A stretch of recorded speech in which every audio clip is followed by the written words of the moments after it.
Good morning my dear student.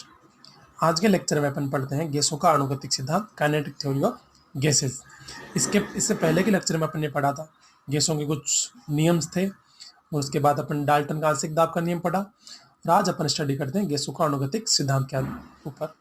गैसों का अणुगतिक सिद्धांत ही अपन को आगे आदर्श गैस और रियल गैस के कुछ डेविएशन और कुछ थ्योरी के बारे में अपन को बताएगा। उसके आधार पर अपन वंडरवाल जो समीकरण वो पढ़ेंगे। तो उसके लिए अपन को गैसों का अणुगतिक सिद्धांत के समझना बहुत जरूरी है, क्योंकि इसके लिए सबसे इंपॉर्टेंट है वो है उसकी पोस्टुलेट या इसकी अवधारणाएं। तो अवधारणा अपन को बताती है कि गैस का जो व्यवहार है वो किस प्रकार से आता है। देखिए, जनरल थ्योरी क्या थी, वह सिद्धांत जो गैसों के व्यवहार को स्पष्टीकरण देता है, गैसों का अणुगतिक सिद्धांत कहलाता है। गैसों के बारे में जितनी स्टडी करेंगे उनके व्यवहार के बारे में, वही स्टडी अपन को बताती है गैसों का अणुगतिक सिद्धांत, काइनेटिक थ्योरी ऑफ गैसेस। ये परमाणु तथा आणविक सिद्धांत का प्रसार है।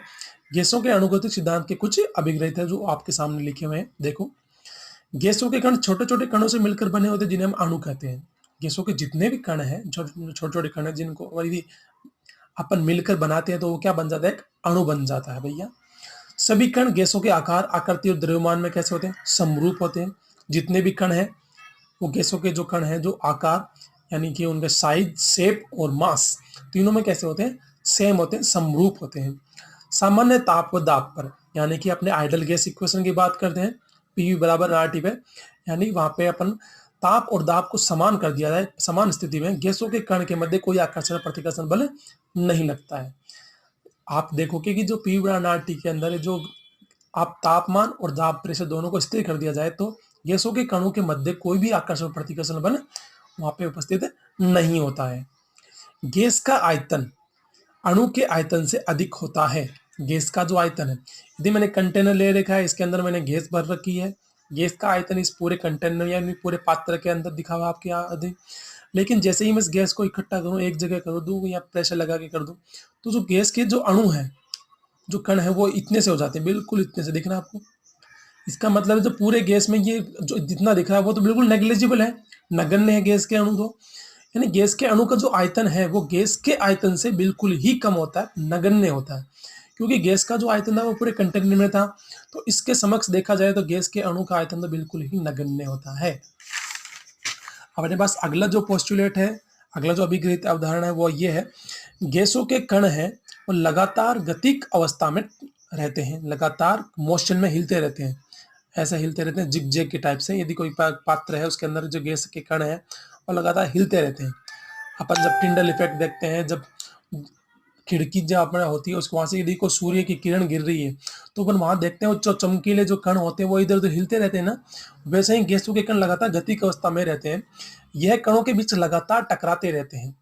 ये कण क्या होता है, आपस में एक दूसरे से टकराते रहते हैं मोशन के साथ, साथ में पात्र की दीवार से भी टकराते हैं। जो अपने पास पात्र होता है, यदि उसमें गैस भर रखी है, तो गैस भर रखी है तो जितने भी कण होते हैं वो पात्र की दीवार के साथ टकराएंगे, फिर इस दीवार के साथ टकराएंगे।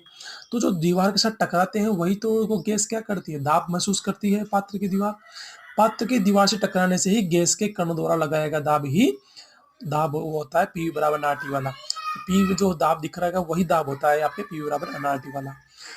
अपने पास अभिग्रहित नंबर 6 है, दाब सभी दिशाओं में समान परिस्थिति में से लगता रहता है। यदि पात्र के अंदर कोई गैस भर रही है तो जो दाब लग रहा है उस पात्र की दीवार पे, वो सभी दिशाओं में समान परिस्थिति से लगता रहता है। पोस्टुलेट नंबर 7 अपने पास, गैस के अणुओं के मध्य जो टक्कर होती है पूर्णतः प्रत्यास्थ होती है, तथा पात्र की दीवारों पर भी प्रत्यास्थ टक्कर होती है। जितने भी गैस के जो कण होते हैं वो पूरी स्पीड के साथ, पूरी गति के साथ, पूरी काइनेटिक एनर्जी के साथ उस पात्र की दीवार के साथ टकराएंगे। तो टक्कर कैसी होगी, प्रत्यास्थ होगी। अपने पास जो पोस्टुलेट नंबर 8 है वो क्या है, गैसों की गतिज ऊर्जा परम ताप के समानुपाती होती है। यदि आपके पास जितनी ही आप तापमान बढ़ाओगे, जितना तापमान आप बढ़ाओगे उतनी ही गैसों की गतिज ऊर्जा बढ़ेगी। यानी कि आपकी जो गैसों की गतिज ऊर्जा किसके डायरेक्टली प्रोपोर्शनल है, तो आपके तापमान के समानुपाती होती है, एब्सोल्यूट टेम्परेचर, जिसको अपन बोलते हैं परम ताप। और अपने पास पोस्टुलेट नंबर 9 है, अणु की संख्या प्रत्येक आयतन के अनुसार स्थिर होती है। यानी कि आपका जो आयतन है वो अणु की संख्या पर डिपेंड करता है। ये आपके पास हो गए हैं गैसों के अणुगतिक सिद्धांत के कुछ पोस्टुलेट है, अवधारणा है। इसके आधार पर ही अपन आगे के लेक्चर में स्टडी करेंगे। वान डेर वाल्स इक्वेशन है अपने पास, रियल गैसेज है और इनके बीच में जो डेविएशन है, जो विचलन दिखाता है आदर्श गैस समीकरण से वो आपके वास्तविक गैस और डेविएशन दिखाएगी, वो गैसों का अनुगतिक सिद्धांत के आधार पर ही अपन कुछ थ्योरी पढ़ेंगे भैया। तो ठीक है भैया, यदि आपके पास कोई प्रॉब्लम हो तो कमेंट्स करें, लाइक करें। ठीक है, थैंक यू।